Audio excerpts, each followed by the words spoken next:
என் கனவு தொழிற்சாலையே ஒரு சினிமாவை எடுத்திருக்கலாம். அப்படி அவரை வெறும் வசனம் எழுத பயன்படுத்திக்கிட்டீங்க.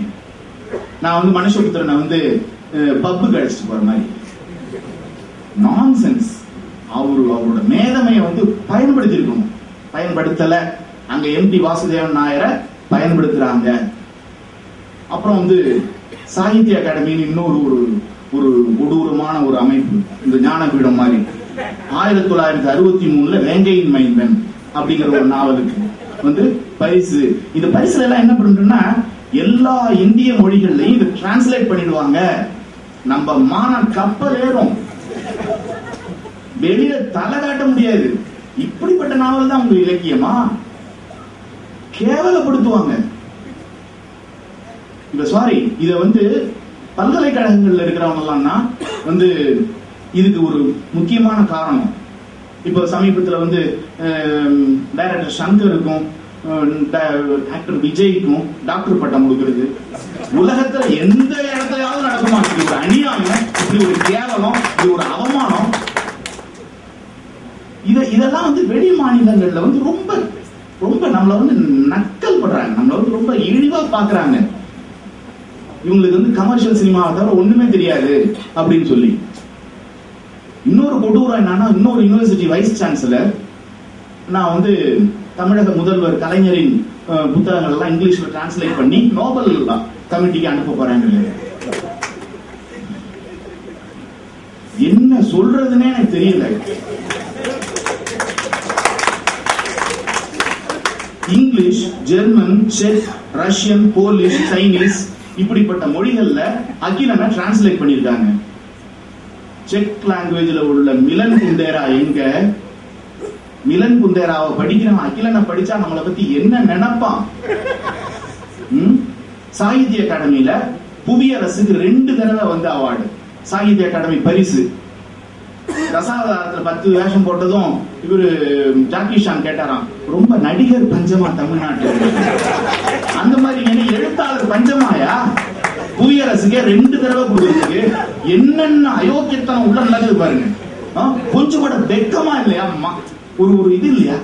எனக்கு கொடுத்தா நான் தூக்கி எறிஞ்சிருவேன். ஏன்னா என்னுடைய ஆசான் சார்த்தர், ஜான் பால் சார்த்தருக்கு நோபல் அவார்டு கொடுத்தாங்க, வேண்டான்னு சொல்லிட்டாரு. அந்த மாதிரி பாரம்பரியத்துல வர்றோம். சரி, அதை விடுங்க. பாரதி எப்படிப்பட்ட வேல்யூஸ் நமக்கு கத்து கொடுத்திருக்கான். இப்போ இங்க 1-2 பேர் சொன்னாங்க, அதை நான் ரொம்ப அன்போடையும் ரொம்ப மதிப்போடையும் நான் ரெஜிஸ்டர் பண்ணிக்கிட்டேன்.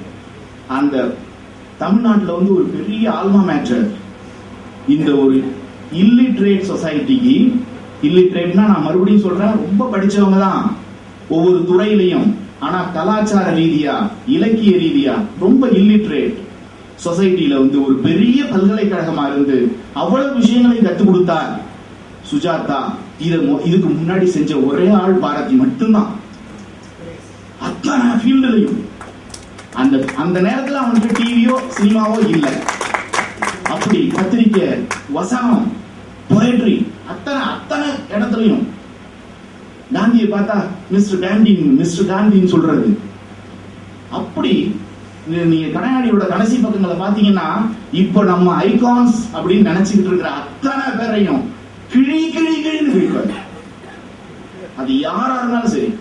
இதெல்லாம் பாரதி கிட்ட இருந்து கிடைச்ச ஒரு அதனாலதான் அந்த பாரதிக்கு பிறகு சுஜாதா மட்டும்தான். அப்படிப்பட்ட ஒரு இத இன்னொன்னு சொல்லணும்னு நினைச்சேன். இந்த மாதிரி இந்த அகிலன் இந்த மாதிரியான ஆசாமிகளை வெளியில கொண்டுட்டு போகும்போது என்ன ஆகுதுன்னா, தி பெஸ்ட் கிரிக்கெட்டர் இன் தமிழ்நாடு யார் என்ன சாரு நிவேதிதா அப்படின்னு சொன்னா எவ்வளவு ஒரு இதா இருக்குமோ, அபத்தமா இருக்குமோ. அந்த மாதிரி அபத்தங்களை தொடர்ந்து பண்ணிட்டு இருக்கும். அப்புறம் இந்த இன்னொரு விஷயம், இப்ப நம்ம சுஜாதா இவ்வளவு ரொம்ப முதல்ல எஸ்டாப்ளிஷ் பண்ண வேண்டியிருக்கு, ஒரு ஆர்கனைஸ் பண்ண வேண்டியிருக்கு. அவரோட புத்தகங்களே கிடைக்கல அப்படின்னு சொன்னாங்க. அடுத்தது நம்ம மக்கள் அங்கீகாரம் அது இதெல்லாம் சொல்றது போக, வெளி மாநிலங்களுக்கு ஆங்கிலம் படித்தவர்களுக்கு சுஜாதா நீங்க ஒரு ரைட்டர் இருந்தாரு அப்படிங்கறத கொண்டு போகணும். இப்ப நான் வெளி மாநிலங்கள்ல போகும்போது அங்க ஒன்னு 2 பேரு சுந்தர ராமசாமி, அசோகமித்ரன், இது மாதிரி 1-2 பேரை தவிர கேரளாவில் கூட சுஜாதாவோட பேரு தெரியல. அதுக்கு இங்கிலீஷ்ல நல்லபடியா டிரான்ஸ்லேட் பண்ணி அந்த மாதிரி கொண்டு போகணும். சமீபத்தில் நான் ஒரு சுருக்கமா முடிச்சிடறேன். ஓகே, ஒரு இன்டர்நேஷனல் ரைட்டர்ஸ் கான்ஃபரன்ஸுக்கு போயிருந்தேன். அங்க 2 பேர் நோபல் அவார்டுக்கு பரிந்துரை செய்யப்பட்டவங்க. அப்படிப்பட்ட ஒரு பெரிய சபை அது. அங்க ஜாய் கோஸ்வாமின்னு ஒரு பெங்காலி போயட் இருந்தாரு. அவரு ஒரு ஸ்கூலுக்கு எல்லாம் போனதில்லை. தாகூர் அளவுக்கு இன்னைக்கு அவரை மதிக்கிறாங்க பெங்கால்ல. அவர் பேச பேச அதை டிரான்ஸ்லேட் பண்றதுக்கு 7 சக வங்காள கவிஞர்கள் இருந்தாங்க. ஆனா அந்த பெரிய சபைக்கு போயிருந்த சவுத் இந்தியாவில இருந்தே போயிருந்த ஒரே ஆள் நானா தான் இருந்தேன். அந்த மாதிரி நம்ம நம்மளை கொண்டாடணும்.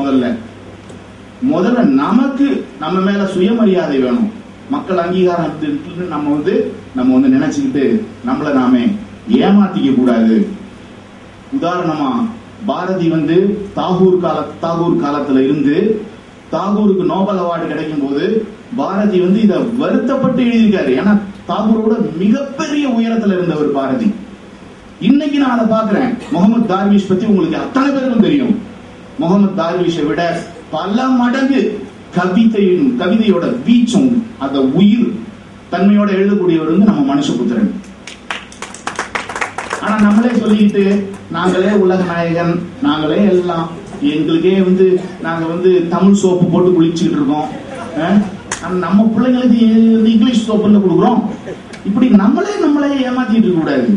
முகமது தார்விஷை விட மனுஷபுத்திரன் பெரிய போயட் அப்படின்னா அதை வெளிநாட்டுக்காரன் சொல்லணும், சொல்ல வைக்கணும். நான் சொல்ல வச்சேன். அந்த இடத்துல நான் இங்கிலீஷ்ல டிரான்ஸ்லேட் பண்ணி மனுஷபுத்திரனோட நான் கவிதைகளை பாட சொல்லும் போது இது ஒரு ஆண்டாள படிச்ச ஒரு நியூயார்க்கர் இது ஆண்டாள் போயம் மாதிரி இருக்கு அப்படின்னு மனுஷபுத்திரனோட கவிதையை சொன்னான்.